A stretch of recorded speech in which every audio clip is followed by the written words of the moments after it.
War crimes ang maaaring ginawa ng Armed Forces of the Philippines sa pagpaslang nito sa Negros 19 noong April 19, 2026 sa Tuboso, Negros Occidental. Ayon ito sa initial findings ng inilunsad na fact-finding mission ng iba't ibang grupo sa naturang bayan noong May 14, 2026. Matindi yung ginagawang militarisasyon na binabahay-bahay yung mga komunidad, pinagbibintangang nagtatago ng NPA, tinututukan sila ng baril, grabe yung surveillance na ginagawa sa community. Later on, nag-lead to dun sa indiscriminate firing na naranasan mismo nila noong April 19. Kasama ang human rights lawyer na si Attorney Sol Taule sa higit 100 delegado ng fact-finding mission. Nakapanayam nila ang mga residente ng Sitio Sinugmawan at Sitio Palarinding sa Barangay Salamanca sa Tuboso. Ayon kay Attorney Taule, matinding sigalot ang dala ng presensya ng militar sa mga komunidad na magsasaka. Isa yung lumitaw dun sa mga interviews natin sa mga residente at yun yung grabeng takot. Talagang gusto nilang lumayas yung military dun sa mga lugar nila dahil yun na nagdudulo talaga ng takot sa mga kabahayan, sa mga komunidad sa Tuboso. Higit 1 buwan na ang lumipas mula ang Negros 19 Massacre. Kabilang sa mga pinaslang ng AFP ang community journalist at paghimutad Negros coordinator na si RJ Ledesma.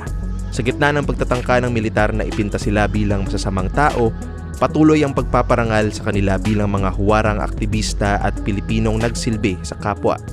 Pati ang mga magsasaka ng Negros, pinututuhanan ito. They have nothing but good words. Kina Alisa, kina RJ, kina Errol, kina Mau, kina Lyle at Kai. Sinabi nila na tinutulungan daw din sila sa kanilang mga problema. Ini-interview sila isa-isa para tukuyin at tugunan yung mga problema nila sa lupang sinasaka nila. Sinabi nila na mabubuting tao ang mga ito at kahit kailan ay hindi nila nakita na humawak ng kahit anong armas. Bukod sa 6 na nabanggit, kinumpirma rin ng karapatan na sibilyan ang 3 pang pinaslang ng AFP, kabilang ang 2 minor de edad.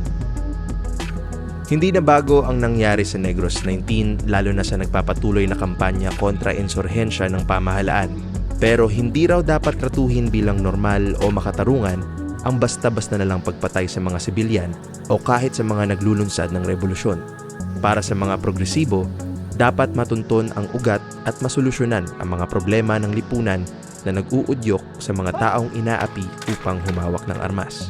Nakita natin mismo doon sa Negros, sa Tuboso, nakausap natin yung mga residente doon at sila mismo yung nagsabi sa atin kung gaano kahirap yung buhay nila bilang mga sakada, gaano kaliit yung sahod na tinatanggap nila, gaano na sila katagal nagbubungkal sa lupang hindi kanila at hanggang yung mga kondisyon na yan ay nag-i-exist.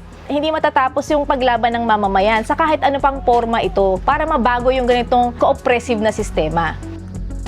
Ito si Neil Eco, nag-uulat para sa Alab.